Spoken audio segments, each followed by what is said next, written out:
Welcome in to another Running with the Timberwolves podcast on the Believe Sports Network. My name is Gabe Anderson. No Chris today, just going solo because I wanted to do this last night right after the game, but the game was so late, obviously, on the West Coast in Sacramento that I did not have the time, so I'm doing it now after work. By the way, if you like what we do, make sure to give us a like, share, and subscribe on YouTube. And if you're listening on Spotify or Apple, give us a 5-star rating or whatever rating you think we deserve. We'd love to hear what you think about the show. And I'm just here to talk about it. The Wolves win in Sacramento, a gutsy win, 117-115. The Wolves go to 1-1 on the season. And where do we start? Of course, we got to start with King Julius Randle, his best performance. Well, although there's only been two. I actually thought he was good in the first preseason game in limited minutes, or the first preseason game he played, that is. But Julius Randle, great against the Kings. The face of efficiency, greater than 70% from the field. 13 for 17 from the field, 5 for 6 from 3. Remember, 2 years ago, he shot 40% from 3 on greater attempts than Cat. Not to bring him up. I swear that's the only time I'm going to bring him up in this episode.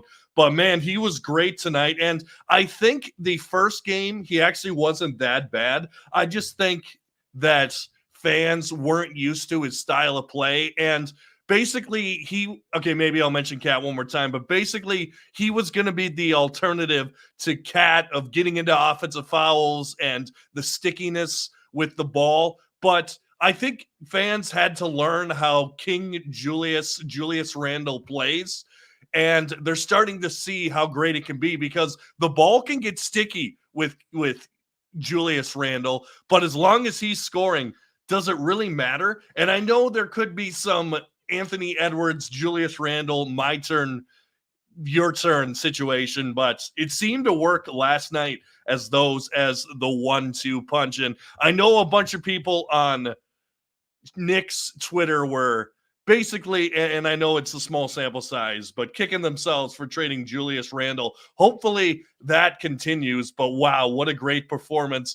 And you saw less hesitation from Julius Randle. I think in the first game, he didn't want to mess too many things up. He didn't want to hurt, particularly Anthony Edwards. He didn't want to hurt him at all or feel like he was getting in his way. But I saw an interview. Anthony said before the game to Julius that, hey, don't worry about playing around, or excuse me. Basically, he said, don't worry about adjusting your game to ours. We'll adjust our game to yours. And I think that gave Julius Randle some freedom.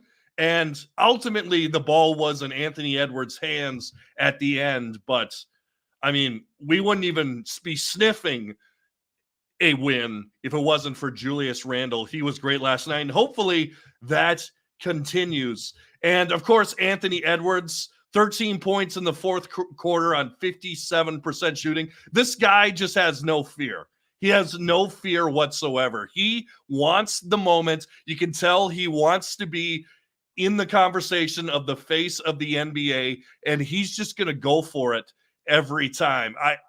It's been years since we've had a guy that we can just say, we can just give him the ball and tell him to go get a basket or do something. Although I will say I don't remember an Anthony Edwards buzzer beater as of yet. I don't think he's had a necessarily buzzer beater to win a game. Of course, he's had the block against Indiana, which I think is almost more impressive than hitting a desperate three-point shot. And on that note, I love how Anthony Edwards went straight to the basket on that one. He knew he had the slower defender. He didn't have Keon Ellis on him. So he went right to the basket, drew the foul. And yes, it was a foul on Sabonis. I even think Sabonis, if he saw the tape, he would say it was a foul as well. I mean, just forcing the issue. How many times do we see Anthony Edwards, and even not on last second plays, shoot a step back three? But this time he got downhill and the Kings could not stop him. And that was a harbinger of basically everything that went down that last night. Was once Anthony Edwards got downhill, the Kings had no one to stop him. I know there were people in our group chat that were saying before the game that, man, the Kings don't really have that many big guys.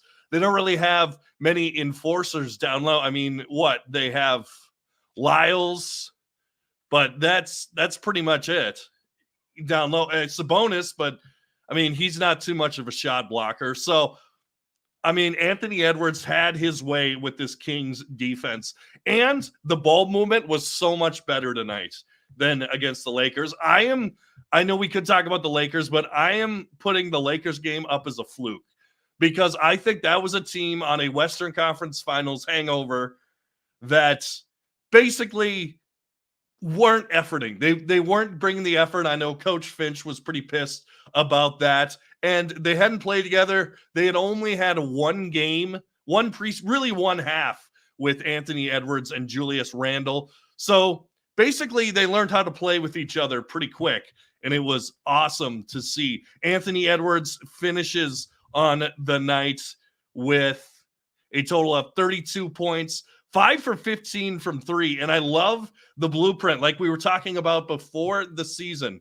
Who led the NBA in 3-point attempt last year? And we saw it in game 1 against the Knicks. Who led the NBA in 3-point attempts? The eventual champions, Boston Celtics. And the Wolves put up 53s last night. They were 20 for 50, 40%. So they weren't just chucking up threes. They were making threes. And Anthony Edwards, 15 attempts, which is, if you were to show that to an NBA player in the 90s, even a good 3-point shooter, they would say, that's way too much. That's crazy. But that's just the NBA that we're living in. You got to put up the three. I know that Chris says this all the time, but Flip Saunders, rest in peace, had a quote where basically he was saying he didn't want his team to shoot more threes, or basically didn't want his team to be putting up the three ball. And Coach Finch is the complete opposite. He basically said one time that, hey, it's great to lead the league at 3-point percentage, but how much are you putting up a game?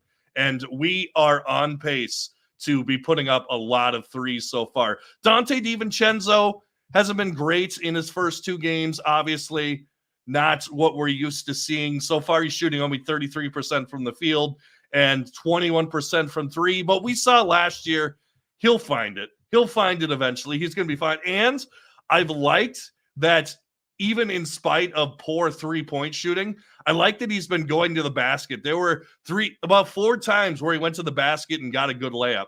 So I think as long as he keeps putting them up, I think as long as he stays involved in the offense, I think as long as he keeps running up screens and finding openings, he's going to start hitting them. You know he will. You saw it last year. He's just, and I thought against the Lakers, he was pressing a little too much, maybe trying to put on a show a little too much, but I don't think we're going to, I don't think he's going to shoot 21% from the season. That percentage is going to go up and up and up. So also on that note of ball movement, Anthony Edwards gets a lot of credit for his defense and his scoring ability, but some of those passes when he's on the move, dribbling and finding a wide open Nas or Nickeil Alexander-Walker for a corner three.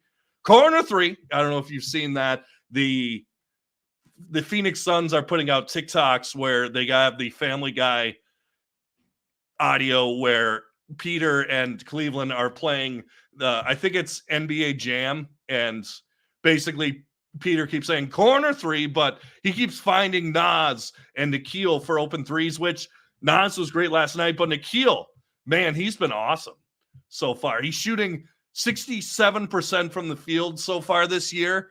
He's shooting 67% from 3 as well. I mean, he's just been great. And if we get that off the bench, man, this team is deep. I mean, he went 3 for 5 last night from threes, hit some clutch threes.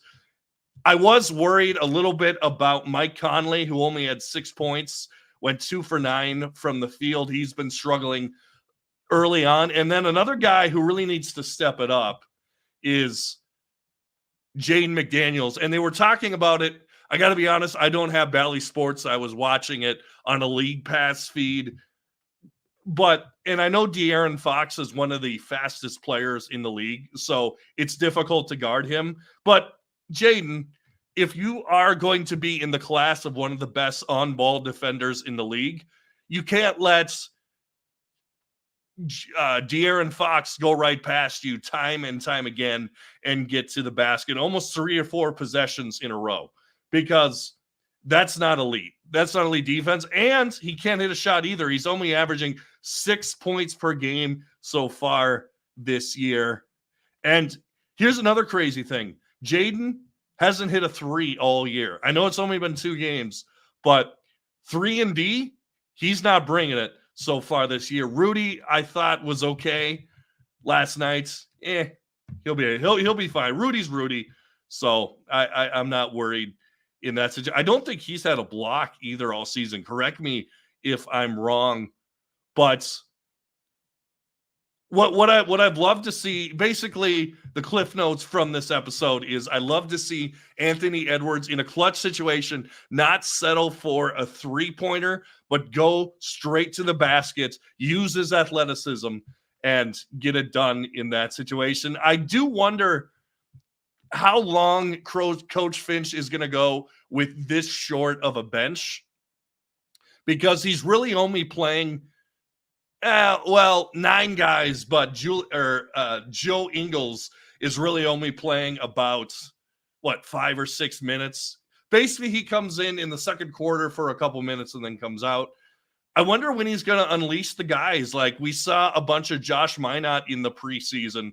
We saw Rob Dillingham. When's he going to get a chance? I mean, I saw people, and I know it's, like I said, big precursor to this is I know that it's early, but when are we going to see Rob Dillingham? When is he going to get a shot? Is it going to take a game where the Wolves are struggling offensively, and he just says, hey, Dillingham, go run the show, go get a couple buckets, go see what you can do? Is that what it's going to take, or is it just going to happen naturally, as organically? Will it take injury? I don't really know, but I know that I would like to see Dillingham get some minutes. I mean, I saw some people seeing him as dark horse for rookie of the year, and he hasn't played a single minute, which, I mean, he's not in the situation. Usually the 8th pick in the draft is in a situation on an NBA team where minutes are abound. Like you saw Alex Sarr last night. He had a horrible debut. I think he shot 1 for 8 from the field and had 2 points. We saw Zach Edey last night. He was horrible.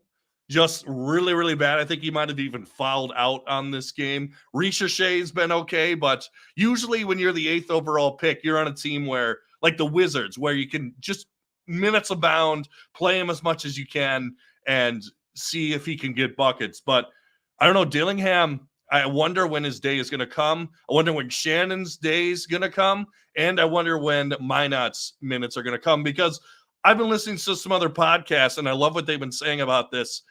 Why not throw out a Josh Minott when basically rebounding has been a huge issue for the Wolves, or at least it was against the Lakers? Actually, that's what I was going to mention. The Wolves only allowed 4 offensive rebounds for the Kings, which is really good. They only had 6 themselves, but only 4 for the Kings last night after getting dominated on the boards. Not statistically, but for the eye test against the Lakers. But why not throw out a Josh Minott when the Wolves are struggling, or when there's less effort, like against the Lakers? Why not throw out a Josh Minott who can get after some boards, maybe put up a couple shots, but just bring a different tone to the court, I think. But we'll see going forward. I loved the effort last night. I loved the ball movement last night. Don't worry, Dante is going to start hitting his shots. And how do I know that? Because Julius started hitting his shots. So if Julius started hitting his shots, Dante is going to start hitting the shot. It's going to be great. And I love that Nikhil's been great. Conley is really the only one I'm worried about. Is he falling off the wagon? I don't know. It's going to be interesting to see. You could tell that they are resting him a little more than they did last year. They have said, and I wonder if this goes into kind of the when will Rob Dillingham get his minutes. I'll bet you it'll coincide with a game that Conley sits out or plays less. I'll bet you it'll coincide with that. I mean, Mike Conley only averaging 24 minutes a game so far this year. So he's obviously starting in the rotation, but they're going more with DiVincenzo, which we knew that they would. We knew that DiVincenzo was not here to play a traditional seventh man off the bench. He was here to play. Let's see how many minutes a game he's playing so far. I mean, he's almost playing 30 minutes a game. So he's playing basically starter minutes. So I wonder when Nikhil's going to get I wonder when Dillingham's going to get the shot. I wonder when Terrence going to get a shot. I would say Dillingham gets a shot before Terrence. But let's look forward. The Wolves play Toronto tomorrow. It's the home opener. You got the Nas rave at the Fine Line after the game, which I might go. I got to decide if I'm going to that. That'll be fun. But I will be at the opener. Check out our TikTok for live updates from the game, and make sure to keep it tuned to Running with the Timberwolves on Spotify and or Apple, and give us a like, share, and subscribe on YouTube. And as always, go Wolves.